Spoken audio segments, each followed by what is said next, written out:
to Tripura Info News Update. Mohanpur SDM কার্যালয়ের PA ও PS শাখায় এক বহিরাগত ব্যক্তিকে সরকারি দাপ্তরিক কাজ করতে দেখা যাওয়ায় বিতর্কের সৃষ্টি হয়েছে। প্রত্যক্ষদর্শীদের দাবি, নিজেকে আইনজীবী পরিচয় দিয়ে তিনি সরকারি চেয়ারে বসে কাজ করছিলেন। সাংবাদিকদের প্রশ্নের মুখে ওই ব্যক্তি দুর্ব্যবহার ও অশালীন ভাষা ব্যবহার করেন বলে অভিযোগ। যদিও তার দাবি, ঊর্ধ্বতন কর্তৃপক্ষের অনুমতিতেই তিনি কাজ করছিলেন। ঘটনার পর সরকারি দপ্তরে প্রশাসনিক নিরাপত্তা ও স্বচ্ছতা নিয়ে প্রশ্ন উঠেছে। তবে সংবাদ লেখা পর্যন্ত প্রশাসনের পক্ষ থেকে কোনো আনুষ্ঠানিক প্রতিক্রিয়া পাওয়া যায়নি। আমি অ্যাডভোকেট বলে দিয়েছি, আমি ইস্যু করে কাজ করি, আমার আইডি কার্ড লাগবে সেটা আমি দিয়ে দিব। আচ্ছা দেখান তো আইডি কার্ডটা একটু দেখান।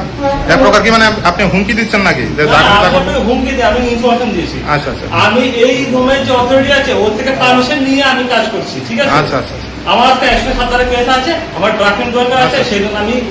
আচ্ছা আপনার পরিচয় পত্রটা একটু দেখাবেন। আপনার তো আপনার এটা তো দেখায়নি, আপনার দিস মাই আইডি কার্ড। আবার একটু দেখান না ভালোভাবে। আমি আপনাকে দেখাতে বাধ্য না, আপনার নিজের আইডি কার্ডে নেই। আচ্ছা আপনার নামটা বলুন। Get lost. নামটা একটু বলবেন না? Get lost. আচ্ছা আচ্ছা, তাহলে এই অফিসে কতদিন ধরে কবজা বসে আছেন? হ্যাঁ, কতদিন ধরে কবজা বসে আছেন এখানে?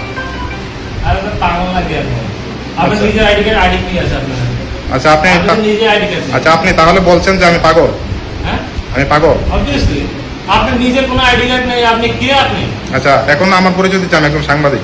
আপনি সাংবাদিক, আপনার আইডি কার্ড কোথায়? সেটা তো আপনাকে দেখাতে বাধ্য নয়।